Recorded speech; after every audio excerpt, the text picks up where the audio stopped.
मशरिक़ का वुस्ता एक बड़ी जंग के दहाने पर है। मीज़ाइल उड़ रहे हैं, शहर हाई अलर्ट पर है और दुनिया देख रही है कि दो ममालिक इसराइल और अमेरिका एक साथ है और ईरान के साथ बराह रास्त तसादुम में है, जो तारीख को हमेशा के लिए बदल सकता है। क्या होगा जब दो सबसे ताकतवर ममालिक मशरिक़ का वुस्ता में अपने दुश्मनों मुसलमानों पर हमला करे और आखिरकार वो आपस में टकराए? इसराइल और अमेरिका बमुकाबला ईरान, एक ऐसा तनाज़ो जो आलमी बुहरान को जन्म दे सकता है। बिस्मिल्लाह अर्रहमान अर्रहीम। अस्सलामु अलैकुम व रहमतुल्लाहि व बरकातुहू। उम्मीद है कि आप सब खुश और खैरियत से होंगे। इससे पहले कि हम आगे बढ़ें, आपसे गुजारिश है कि इस वीडियो को आखिर तक देखें ताकि आप इस जंग के पीछे उन हकीकी मास्टरमाइंड्स के एजेंडे को समझ सके और हमें ज़रूर बताएं कि आपको ये वीडियो और इस चैनल पर मौजूद दीगर वीडियोस कितनी मालूमाती लगी। अपने ख्यालात हमारे साथ शेयर करें और अगर आपने अभी तक चैनल को सब्सक्राइब नहीं किया है तो मेरी आपसे गुजारिश है कि प्लीज़ चैनल सब्सक्राइब करें और वीडियोस को अपने दोस्तों और फैमिली के साथ शेयर करें। हमारे साथ शामिल हों और इस चैनल का हिस्सा बनकर हमारे साथ सिराती मुस्तकीम पर चलने की कोशिश करें। लाइक और कमेंट्स करना ना भूली, ये हमारी हौसला अफजाई करता है ताकि हम अब तक कुरान और हदीस के मुताबिक इल्म लाते रहें। आइए अब इस वीडियो को शुरू करते हैं। कई दहाइयों तक इसराइल और ईरान बरहे रास्त तसादुम से ग्रेज करते हुए साए और प्रॉक्सीज के जरिए लड़ते रहे, लेकिन अब ये तनाज़ो ओपनली सामने आ रहा है और इसके नताइज पूरी दुनिया को हिलाकर रख सकते हैं। फिजाई हमले, मिसाइल, साइबर जंग और बढ़ती हुई आलमी कशीदगी, अमेरिका, इसराइल और ईरान के दरमियान तनाज़ा अब सिर्फ सियासत नहीं रहा, ये हमारे वक्त की सबसे खतरनाक जंगों में से एक बनता जा रहा है। हालिया रिपोर्ट्स में कहा गया है कि लड़ाई में फौजी और तानाई के अहदाफ पर हमले शामिल है और इससे वसीतर इलाकाई कशीदगी के खदशात बढ़ गए हैं। ये वो लम्हा है जिससे दुनिया खौफजदा है।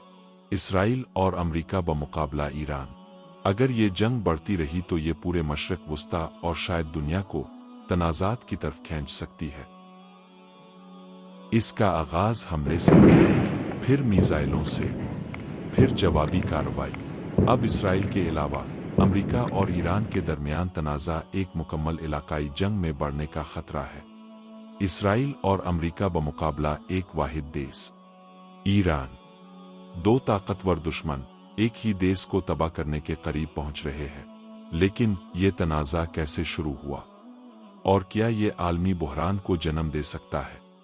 इसको समझने और दुनिया भर के मुसलमानों के लिए मैं एक हदीस का हवाला देता हूँ। यहूद 71 फ़िरक़ों में बट गए, जिनमें से एक जन्नत में और 70 जहन्नम में होगा। ईसाई 73 फ़िरक़ों में बट गए, उनमें से 71 जहन्नम में और एक जन्नत में। कसम है इस ज़ात की जिसके हाथ में मोहम्मद की जान है, मेरी उम्मत 73 फ़िरक़ों में बच जाएगी, जिनमें से एक फ़िरक़ा जन्नत में होगा और 72 जहन्नम में। अर्ज़ किया गया, या रसूल अल्लाह वो कौन है? फरमाया, जमात।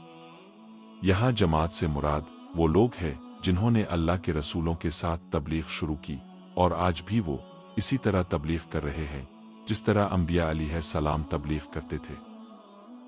इससे कोई फ़र्क नहीं पड़ता कि मुसलमान किस फ़िरक़े से ताल्लुक़ रखता है।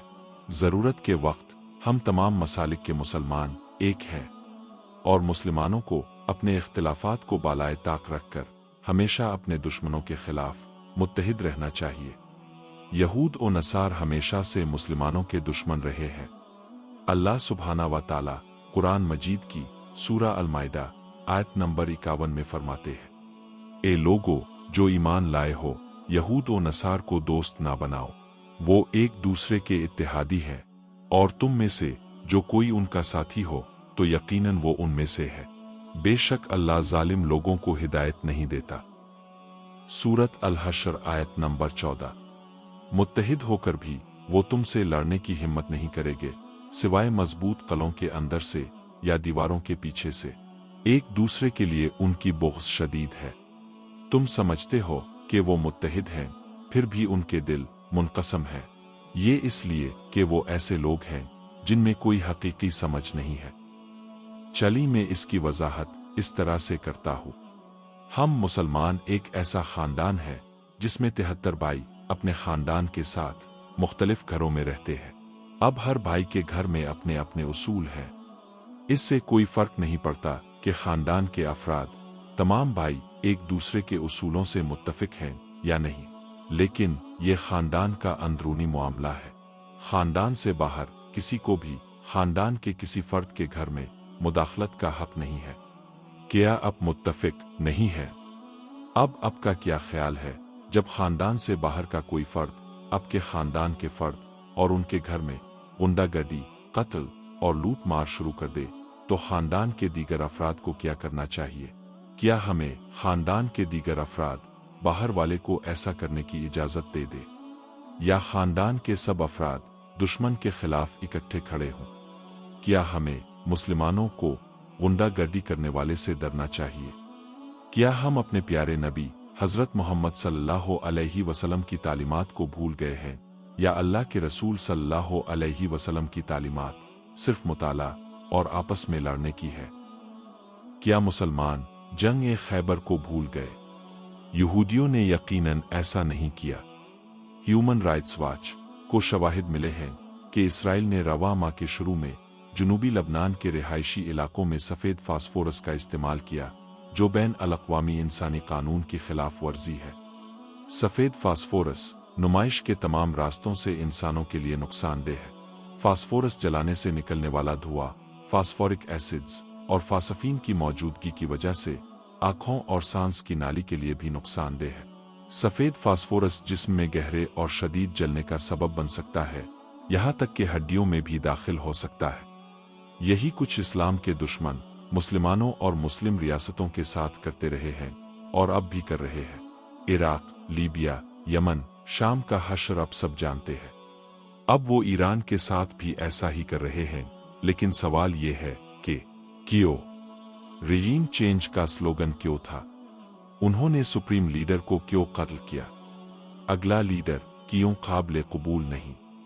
इसको समझने के लिए मैं आपको ईरान की करीबी तारीख के बारे में थोड़ा सा बताता हूँ।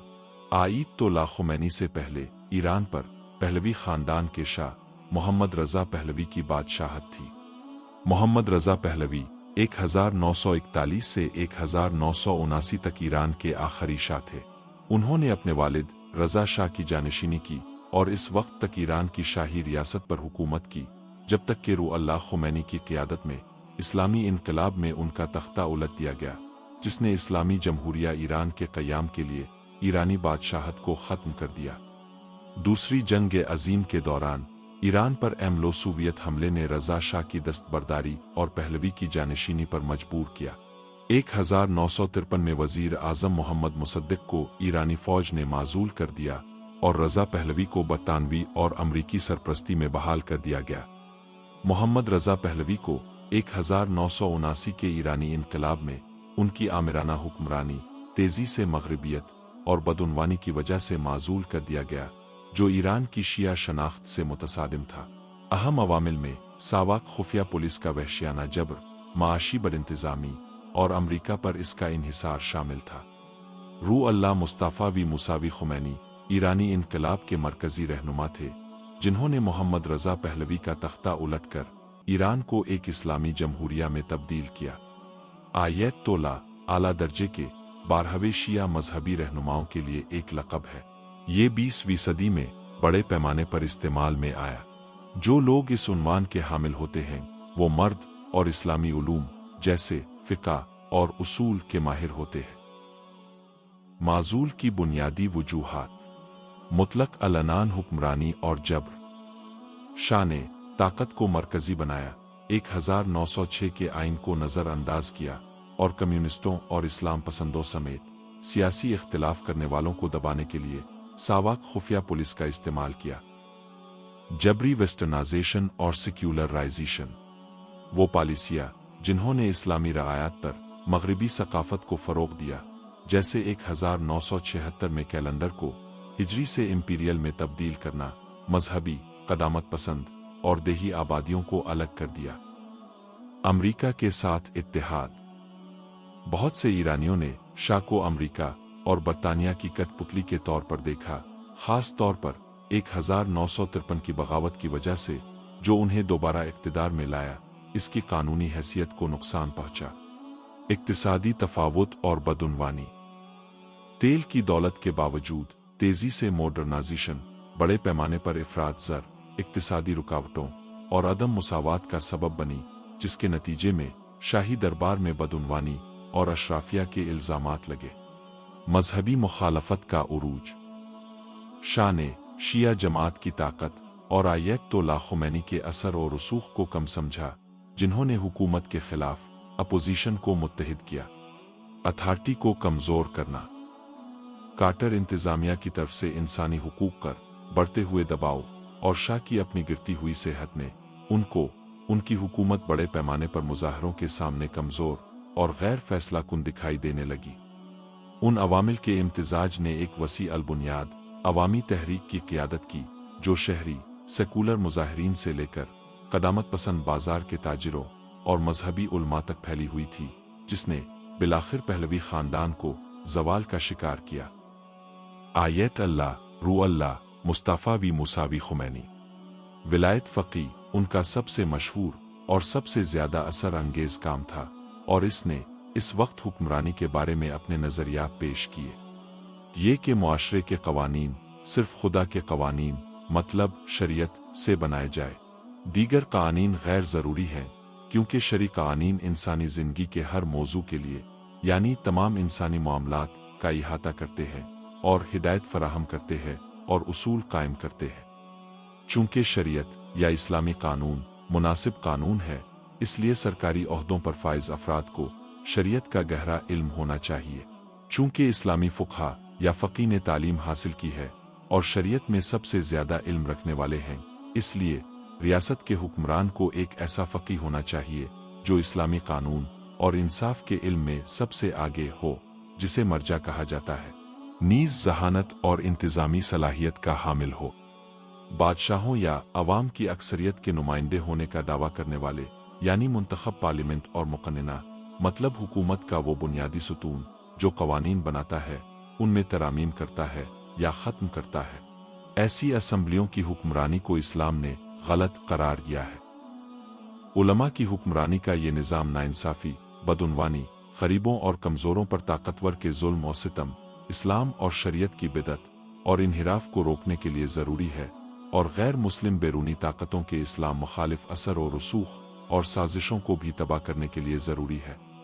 ईरानी इनकलाब के सरकारी बयानिए में खुमैनी ने बहादुरी से अमरीका की मुखालफत की और अजीम शैतान को शिकस्त दी और अमरीका के साथ किसी भी बराह रास्त राब्ते की सख्त मुज़ाहमत की। खुमैनी और उनके करीबी साथियों ने दर्ज झैल इक़दामात उठाए।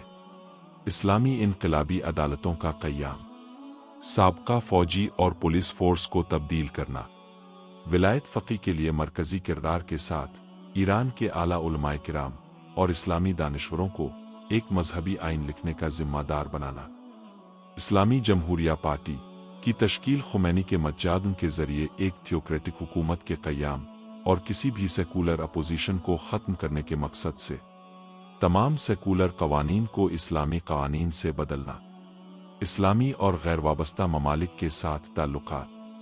खुमैनी मुस्लिम इत्तेहाद और यकजहती पर यकीन रखते थे, दुनिया भर में अपने इनकलाब को बरामद करने में, और बिलाखिर पूरी दुनिया में एक इस्लामी रियासत का क़याम इनकलाब के अजीम मकासद में से एक। उनका ख्याल था कि शिया और नुमाया तौर पर ज़्यादा तादाद में सुन्नी मुसलमानों को मुत्तहिद होना और मग़रिबी और मुतकब्बिर ताकतों के ख़िलाफ़ मजबूती से खड़ा होना चाहिए। उन्होंने 1981 में मोहम्मद सल्लल्लाहु अलैहि वसल्लम की विलादत के हफ़्ता 12 से 17 रबी अल-अव्वल के दरमियान का हफ़्ता को हफ़्ता वहदत और रमज़ान के आखिरी जुमा को यौम कुदस करार दिया।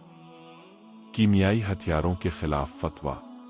गैरेथ पॉटर के साथ एक इंटरव्यू में 1982 से 1989 तक इस्लामी इनकलाबी गौर कोर के सरबरा मोहसिन रफ़ादोस्त ने इसरार किया कि खुमैनी ने एक फतवे के ज़रिए जौहरी और कीमियाई हथियारों पर काम शुरू करने की उनकी तजवीज़ की मुखालफत की थी, जो कि कब और कैसे जारी की गई, इसकी तफसीलात के बारे में कभी मंजर आम पर नहीं आया था। खुमैनी के मातहत ज़िंदगी। यकुम फरवरी 1979 को जलावतनी से ईरान वापस आने के बाद एक बहुत बड़े हुजूम से खिताब करते हुए खुमैनी ने अपनी आने वाली इस्लामी हुकूमत के लिए ईरानियों से मुख्तलिफ किस्म के वादे किए। एक मकबूल मुंतखब हुकूमत जो ईरान के अवाम की नुमाइंदगी करेगी और जिसमें मजहबी पेशवा मुदाखलत नहीं करेंगे। उन्होंने वादा किया कि इस वतनी अजीज में कोई भी बेघर नहीं रहना चाहिए और ईरानियों को उनकी दहलीज पर मुफ्त टेलीफोन, हरारती निज़ाम, बिजली, बस सर्विस और मुफ्त फ्यूल मिलेगा। खुमैनी के दौर हुकूमत में ईरान को इस्लामी बनाया गया। इस्लामी इनकलाबी गौर कोर और दीगर इस्लामी ग्रुपों के जरिए मर्दों और औरतों दोनों के लिए इस्लामी लिबास कोड के साथ शरीयत मुतारफ कराई गई। ख़वातीन को अपने बालों को ढांपना ज़रूरी था और मर्दों को शॉर्ट्स पहनने से मना किया गया था। अल्कोहल मशरूबात, ज़्यादातर मगरबी फिल्मों और मर्दों और औरतों के साथ तैराकी या सनबात करने पर पाबंदी आयद कर दी गई। बदकिस्मती से अमेरिका की तरफ से ईरान पर लगाई गई भारी पाबंदियों की वजह से इक्तिसादी महाज पर मुफ्त खिदमात का वादा पूरा नहीं हुआ और बढ़ती हुई कीमतों के साथ ईरानियों के लिए हकीकी उजरतें मुतवस्सित तबके के मेयार से नीचे आ गई, जिसने लोगों को हकीकी गुर्बत में धकेल दिया। अक़लियती मज़ाहिब, ज़रतुश्तियों, यहूदियों और ईसाइयों को सरकारी तौर पर तस्लीम किया गया और हुकूमत उनकी हिफाजत करती है। 1979 में खुमैनी की जलावतनी से वापसी के फौरन बाद उन्होंने एक फतवा जारी किया जिसमें हुक्म दिया गया कि यहूदियों और दीगर अक़लियतों बहाई अक़ीदे के अलावा के साथ अच्छा सलूक किया जाए। इक़्तिदार में खुमैनी ने सहूनियत के दरमियान एक सेकुलर सियासी तहरीक के तौर पर नुमाया किया जो यहूदी अलामतों, नज़रियात और यहूदियत को मूसा के मजहब के तौर पर इस्तेमाल करती है। आला सरकारी उहदे मुसलमानों के लिए मखसूस थे। खुमैनी ने सुन्नी और शिया मुसलमानों के दरमियान इत्तेहाद पर भी जोर दिया। ईरान की टोटल आबादी का 9% सुन्नी मुसलमान है। मुझे उम्मीद है कि अब समझ गए होंगे कि अमेरिका और इसराइल मुस्लिम रियासतों को एक एक करके तबाह करने के लिए क्यों इकट्ठे हुए हैं। इराक, लीबिया, यमन और शाम में उन दो गुंडों की वजह से होने वाली तबाही अब देख चुके हैं। फ़लस्तीन रोए ज़मीन से थका छुपा नहीं है और अब फ़लस्तीन के साथ साथ लबनान को भी रोज़ाना की बुनियाद पर मिसाइल हमलों का निशाना बनाया जा रहा है और हज़ारों बेगुनाह शहरी मारे जा रहे हैं और इसराइल की फ़ौजें दिन ब दिन लबनान की सरजमीन पर इसी तरह कब्ज़ा कर रही हैं जिस तरह उन्होंने फ़लस्तीन की सरजमीन पर कब्ज़ा कर लिया है। पूरी उम्मत मुस्लिमा से सवाल, क्या मुसलमान भाई अंधे हैं? क्या शैतान इतना ताकतवर हो गया है कि मुसलमान अल्लाह ताला और इसके नबी मोहम्मद सल्लल्लाहु अलैहि वसल्लम की बात सुनने की ज़हमत तक नहीं करते? क्या मुसलमान नबी करीम सल्लल्लाहु अलैहि वसल्लम की मुसलमानों के लिए तालीमात और कोशिशों को भूल गए हैं? क्या सरबराहान ममलुकत न सिर्फ शैतान को इजाज़त देंगे कि वो अल्लाह के पैरोकारों के साथ जो चाहे करे, बल्कि उन शयातीन के मददगार भी बन गए हैं? हर मुसलमान को अपने आप से सवाल करना चाहिए, क्या शैतान का धोखा अल्लाह और इसके अल्फाज से ज़्यादा ताकतवर है? क्या हम क़यामत से पहले बज़ख़ में जाने के लिए तैयार हैं, जहां रोने और दुनिया में वापस जाने की मिन्नत करने के अलावा कोई कुछ नहीं कर सकता ताकि वो अपने किए हुए कामों को वापस कर सके? क्या रियासतों के सरबराह भूल गए हैं कि ये दुनिया महज एक धोखा और आर्जी है? अल्लाह ताला ने कुरान मजीद की सूरा अल हदीद आयत नंबर 20 में वाज़े तौर पर जिक्र किया है, जान लो कि दुनिया की जिंदगी तो खेल है और दुनिया की जिंदगी धोखे के मजे के सवा कुछ नहीं। और सूरा अनकबूत आयत नंबर 64 में है, ये दुनियावी जिंदगी खेल और तमाशा के सवा कुछ नहीं और बेशक आखिरत ही हकीकी जिंदगी है। काश वो जानते। अल्लाह ताला से दुआ है कि वो मुस्लिम दुनिया को बेदार करे और मुस्लिम दुनिया को उन शैतानों के खिलाफ मुत्तहिद करे। आमीन। हमेशा की तरह आखिर में मैं आपसे ये गुजारिश करना चाहूँगा कि अगर आप चैनल पर नए हैं तो बरहे करम सब्सक्राइब करें और बेल आइकन को दबाएं ताकि आपको मेरी अपलोड करदा हर नई वीडियो या सेशन की इत्तला मिल सके। वीडियो को लाइक करें और इसे ज़्यादा से ज़्यादा लोगों तक शेयर करें। अगर आपके कोई ख्यालात या मशवरे हैं तो बरहे करम नीचे कमेंट्स सेक्शन में अपनी राय दें। याद रखे, कभी कभी एक सादा सी दुआ या एक मुस्कुराहट काफी से ज्यादा होती है। आपकी हिमायत दूसरों की सच्चाई की तरफ रहनुमाई कर सकती है, उन्हें सीराती मुस्तकीम की तरफ ले जा सकती है, जो आपको लामुतनाही इनामात दिला सकती है। मिलते हैं अगली वीडियो में। अल्लाह सुब्हाना व ताला हम सबको अपने हिफ्ज़ो अमान में रखे और सीधे रास्ते पर चलाए। आमीन या रब्बिल आलमीन।